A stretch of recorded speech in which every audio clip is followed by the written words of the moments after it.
एक पल के लिए भूल जाइए जो कुछ भी आपने रात और सुबह के बारे में सीखा है, क्योंकि हम एक ऐसी हवेली के दरवाजे पर खड़े हैं जहां घड़ी तो चलती है पर शायद समय नहीं। और अगर कोई ये सोच रहा है कि ये बस एक कहानी है, तो याद रखिए, 4 लोग भी ठीक यही सोचकर अंदर गए थे और वो कभी वापस नहीं आए। ये सिर्फ एक लाइन नहीं है, ये चेतावनी है, एक वादा और उस जगह का सच जहां रोशनी तक पहुंचने से डरती है। तो चलिए दरवाजा खोलते हैं। शहर से कोई 30 किलोमीटर दूर पत्थर और घने जंगल के बीच एक हवेली खड़ी है। वो आसमान की तरफ ऐसे देखती है मानो सूरज को चुनौती दे रही हो कि आज मत निकलना। लोग कहते हैं वहां कभी सुबह नहीं होती, एक अफवाह जो बहुत जल्द सच होने वाली थी। सुबह के ठीक 7:30 बजे थे। 4 लोग वहां पहुंचे। विरासत के बंटवारे के कागजात थे, बस एक आखिरी काम खत्म करना था। वो सब इसे एक डरावनी मनगढ़ंत कहानी से ज्यादा कुछ नहीं मान रहे थे। उन्हें क्या पता था कि वो खुद उस कहानी का हिस्सा बनने वाले हैं। तो चलिए एक नजर डालते हैं कि ये 4 लोग आखिर थे कौन।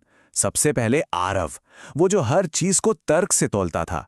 फिर थी उसकी बहन मीरा, जो अपने अतीत के साए से भाग रही थी। उनके साथ था वकील कबीर, जो सिस्टम का एक वफादार हिस्सा था। और आखिर में नैना, एक दूर की रिश्तेदार जिसकी दुनिया पैसे से शुरू होती थी और पैसे पर ही खत्म। 4 लोग और 4 अलग अलग सच जो दरवाजे के उस पार उनका इंतजार कर रहे थे। और जैसे ही उन्होंने हवेली की दहलीज को पार किया, कहानी ने एक ऐसा मोड़ लिया जिसकी उम्मीद किसी को नहीं थी। बाहर की दुनिया पीछे छूट गई और सामने था एक ऐसा रास्ता जहां से वापसी का कोई रास्ता नहीं था। ये सब कुछ बस एक पल में हो गया। एक कदम अंदर, दरवाजा जोर से बंद हुआ और ठीक उसी पल रोशनी मर गई। देखिए, बिजली नहीं गई थी, बस सुबह खत्म हो गई थी, शायद हमेशा के लिए। जब उन्होंने घबराकर पीछे मुड़कर देखा तो दरवाजे की जगह अब एक ठोस काली दीवार थी। एक ऐसा अंधेरा जो रोशनी को भी निगल रहा था। मोबाइल में कोई नेटवर्क नहीं था। टॉर्च की रोशनी भी जैसे दम तोड़ रही थी। उन्हें समझ आ गया था, ये कोई जाल नहीं था, ये एक कब्र थी। और तभी ऐसा लगा जैसे हवेली ने अपनी पहली सांस ली हो, जैसे वो जिंदा हो उठी हो।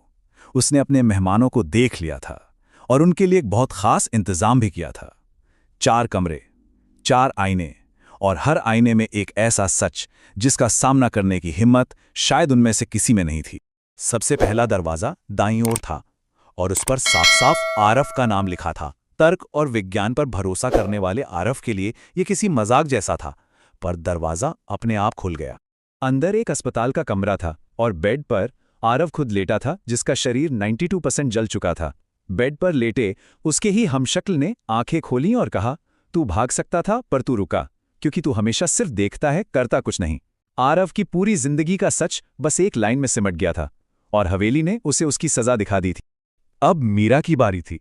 दूसरा दरवाजा ठीक सामने आया, जिस पर उसका नाम था। वो चीखती रही कि वो अंदर नहीं जाएगी, पर हवेली किसी की सुनती कहाँ है। कमरे के अंदर एक पुराना कमरा था जहां छत से एक रस्सी लटक रही थी। वहां मीरा की मां खड़ी थी, ठीक वैसी ही जैसी वो मरने के दिन दिखी थी। मां ने कहा, तूने मुझे बचाया नहीं, तूने बस चुप रहना चुना। मीरा का सबसे बड़ा डर उसका अतीत नहीं था, बल्कि वो सच था जो उस अतीत के अंदर छुपा था। और हवेली ने आज उस सच को जिंदा कर दिया। 2 लोग गायब हो चुके थे।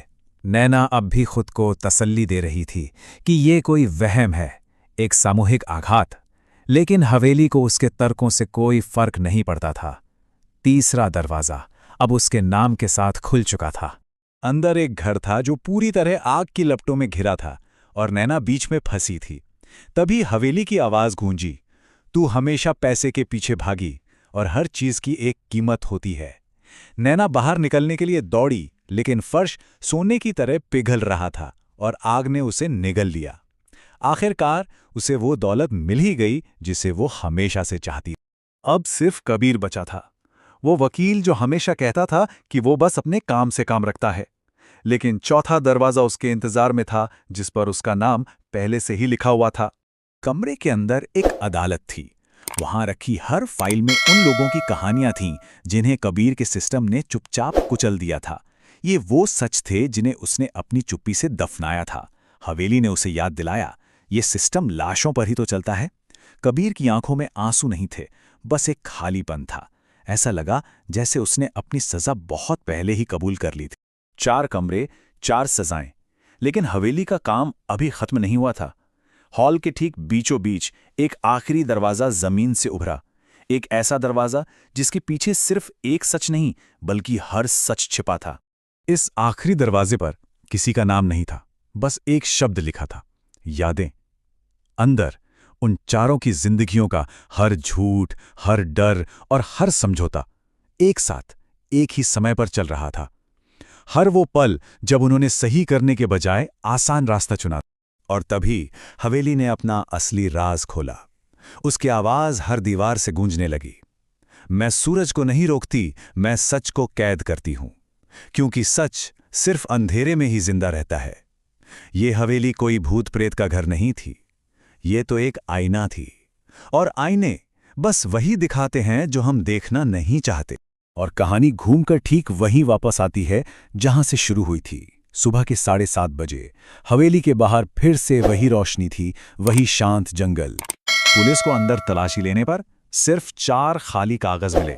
उन 4 इंसानों का कोई नामो निशान तक नहीं था। कहते हैं वो हवेली आज भी वहीं खड़ी है, उसका दरवाजा खुला है, जिसे किसी का इंतजार कर रही हो। लेकिन अगर कोई झांक कर देखे तो अंदर हमेशा रात रहती है। और ऐसा क्यों है? शायद इसलिए क्योंकि सूरज वहां नहीं उगता जहां इंसान खुद अपने सच से भागता है। ये कहानी उस हवेली की है ही नहीं, ये उस अंधेरे की है जो हम सब अपने अंदर लेकर घूमते हैं। सवाल बस एक ही है कि आपका दरवाजा कब खुलेगा।